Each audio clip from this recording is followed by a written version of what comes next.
오늘은 12월 24일입니다. 메리 크리스마스 이브.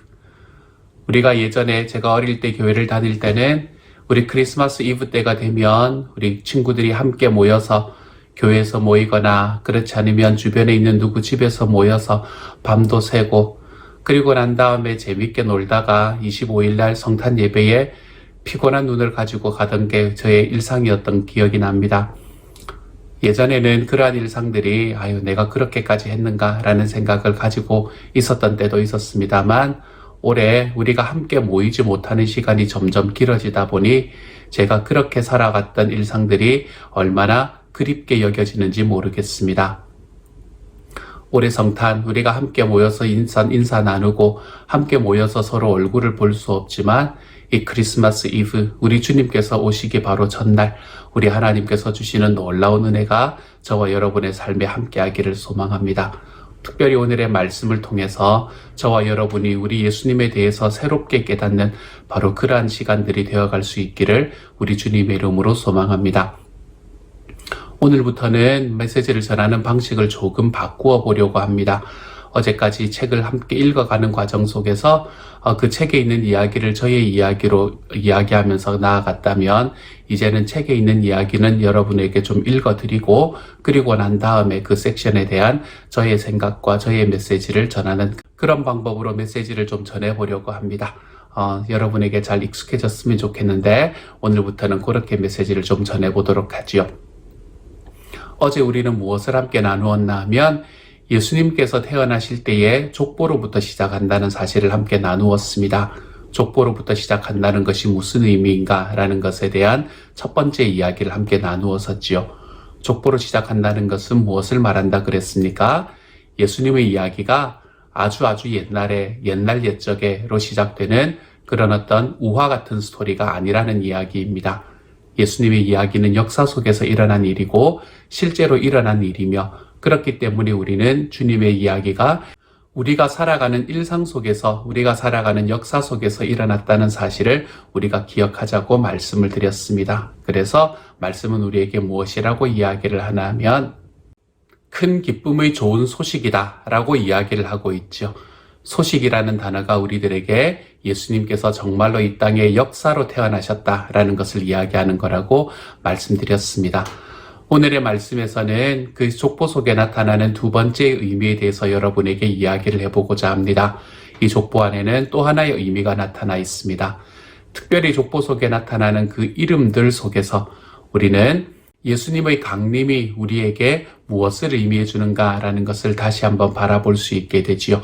팀 켈러 목사님은 그 부분을 이렇게 말씀하십니다. 지금까지는 마태가 말하지 않은 내용을 살펴보았습니다. 그는 복음서의 서두부터 족보를 밝혔을 뿐입니다. 그렇다면 그가 말한 내용은 무엇일까요? 먼저 마태가 살며 글을 쓰던 당시의 문화를 기억해야 합니다. 우리가 살고 있는 개인주의적 문화에서는 사람마다 자신의 학력과 경력과 실적을 열거하여 사람들에게 자기를 홍보하고 추천합니다.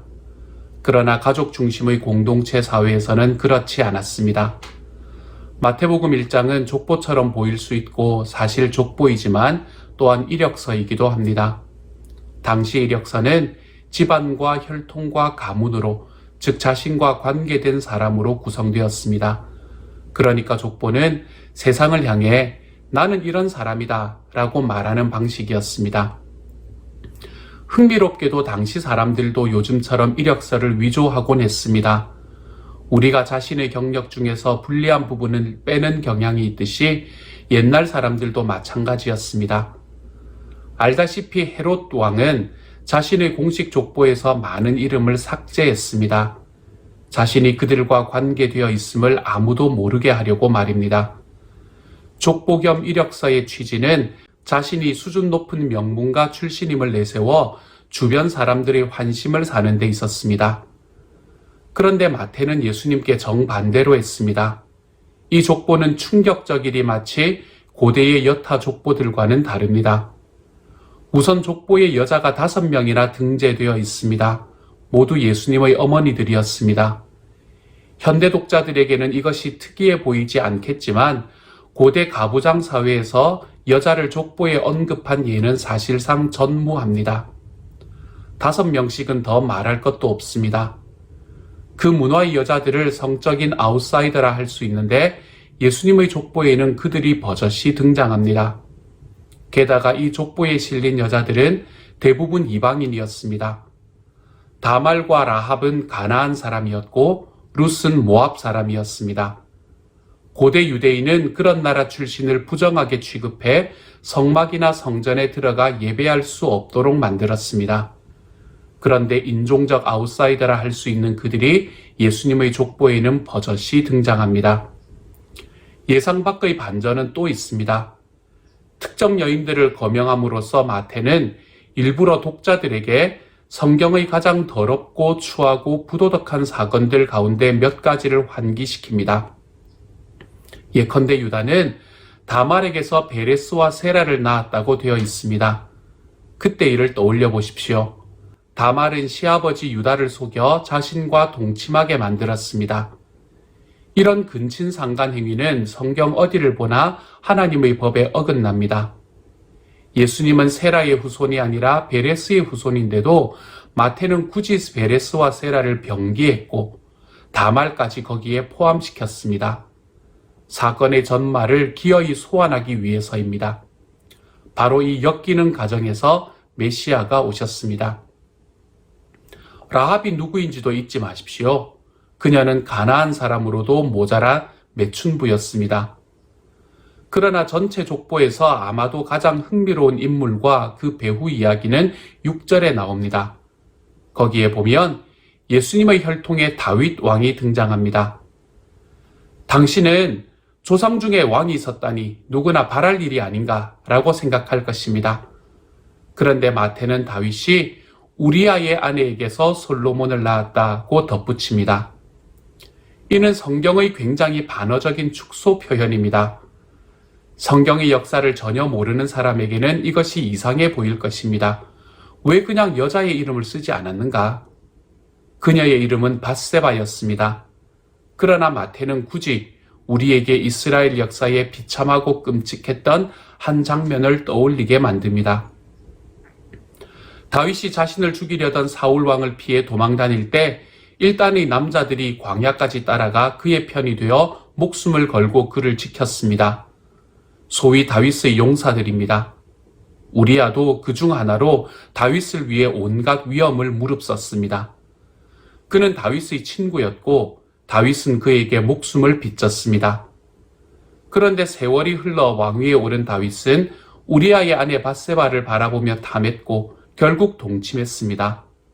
그러고는 손을 써서 우리아를 죽이고 그녀와 결혼했지요. 둘 사이에 태어난 아들이 솔로몬인데 예수님은 그의 후손이었습니다. 마태가 밧세바라는 이름을 뺀 이유를 알겠습니까? 그녀를 무시해서가 아니라 다윗의 치부를 드러내기 위해서였습니다. 바로 이 엮이는 과정에서 그리고 이 치명적 흠이 있는 인간에게서 메시아가 오셨습니다. 여기 도덕적인 아웃사이더들이 있습니다. 간음과 근친상간과 매춘을 저지른 남녀가 있습니다. 본문이 일깨워 주듯이 사실 남자 조상들인 유다와 다윗도 도덕적 실패자였습니다. 아울러 문화적 아웃사이더, 인종적 아웃사이더, 성적인 아웃사이더도 있었습니다. 모세 율법에 따라 모두 하나님의 존전에 나아갈 수 없는 사람들이었습니다. 아울러 문화적 아웃사이더, 인종적 아웃사이더, 거기에 성적인 아웃사이더였던 여인들도 거기에는 들어와 있습니다. 모세 율법을 따라 모두 하나님의 존전에 나아갈 수 없는 사람들이었습니다. 그런데도 모두를 예수님의 조상으로 공공연히 인정합니다. 이것은 무슨 의미입니까? 우선 문화나 상류 사회나 심지어 하나님의 법에 의해 배제된 사람들도 예수님의 가족으로 받아들여질 수 있음을 보여줍니다. 여러분의 혈통이나 행위는 중요하지 않습니다. 설령 살인을 했더라도 상관없습니다. 회개하고 그분을 믿으면 예수 그리스도의 은혜가 여러분의 죄를 덮고 여러분을 그분과 연합시킬 수 있습니다. 고대에는 의식상 부정하다라는 개념이 존재했습니다. 거룩하고 고상하고 착하게 살려면 부정한 것들과의 접촉을 삼가야 했습니다. 부정함이 전염된다고 보았으므로 그것들과 분리되어 있어야 했습니다. 그런데 예수님께서 이것을 뒤집으셨습니다.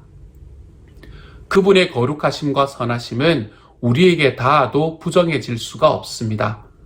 반대로 우리가 그분께 닿으면 그분의 거룩하심이 우리에게 전염됩니다. 여러분이 어떤 사람이고 어떻게 살아왔든 관계없습니다. 아무리 도덕적 오점이 많아도 괜찮습니다. 그분께 나아오십시오.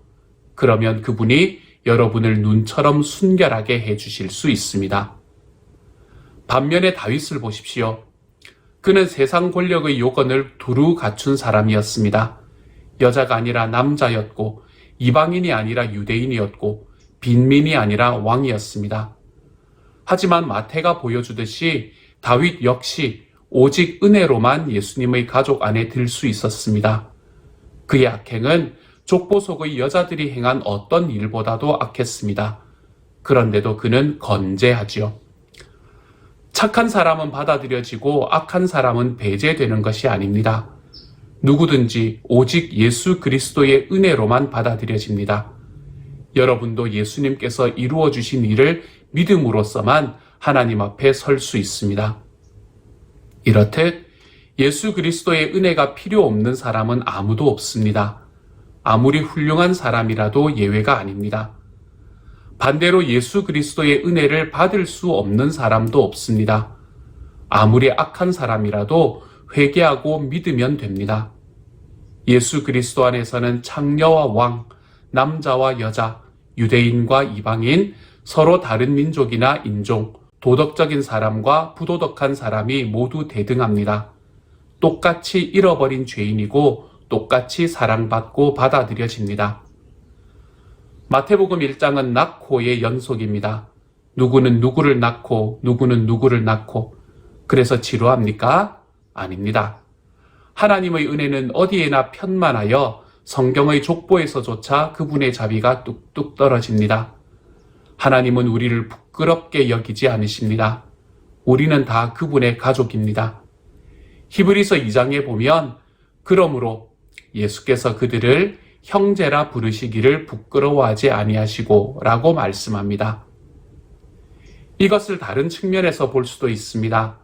모든 문화는 구성원들에게 특정한 부류의 사람들을 얕보고 자신들의 우월성을 스스로 자랑하도록 몰아갑니다.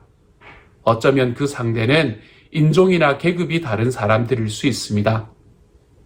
어쩌면 여러분은 교육 수준이 아주 높은 먹물들이라고 해서 아니면 아예 배운 게 없는 무식쟁이들이라며 상대를 경멸할지 모릅니다.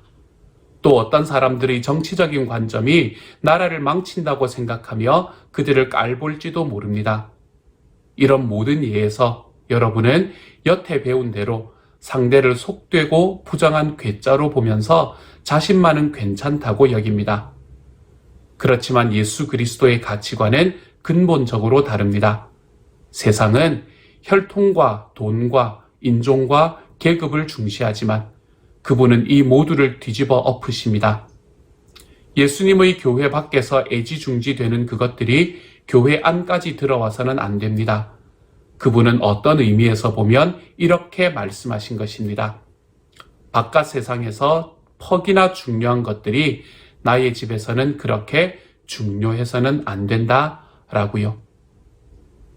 저는 이 섹션이 참 읽기가 좋았습니다.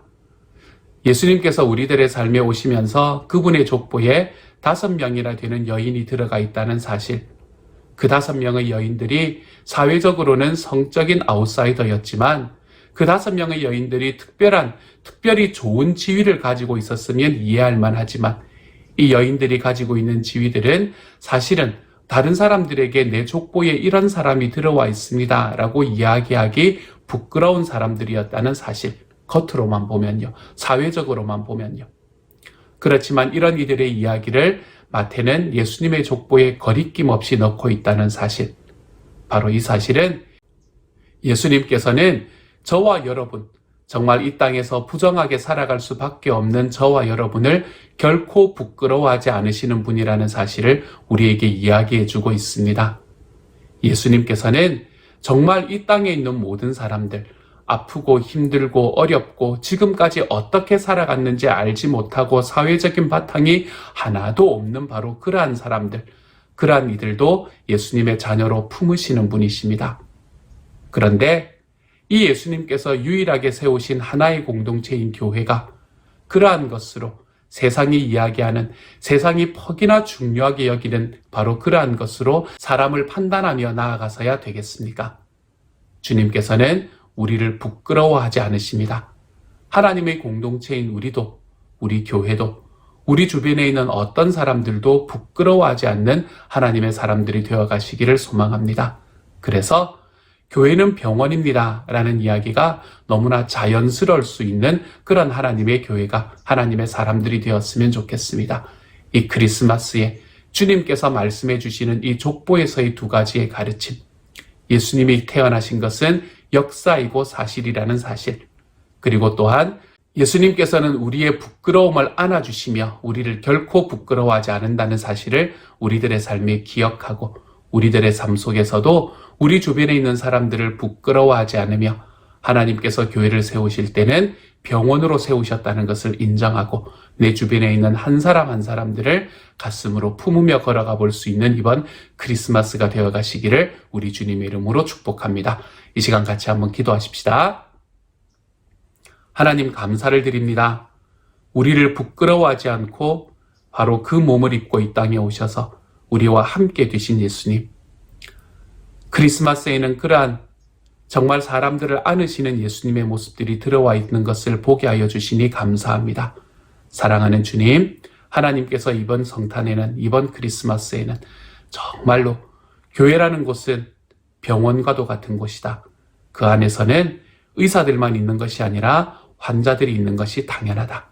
주님, 이것을 우리의 마음으로 다시 한번 품고 걸어가 볼 수 있는 주님의 사람들이 될 수 있도록 하나님 도와주옵소서. 크리스마스 이브 우리 주님 앞에 보낼 때 주님께서 주시는 은혜가 우리 모두의 삶에 가득하도록 하나님 도와주옵소서. 모든 말씀 우리 주님 예수님 이름으로 기도드립니다. 아멘.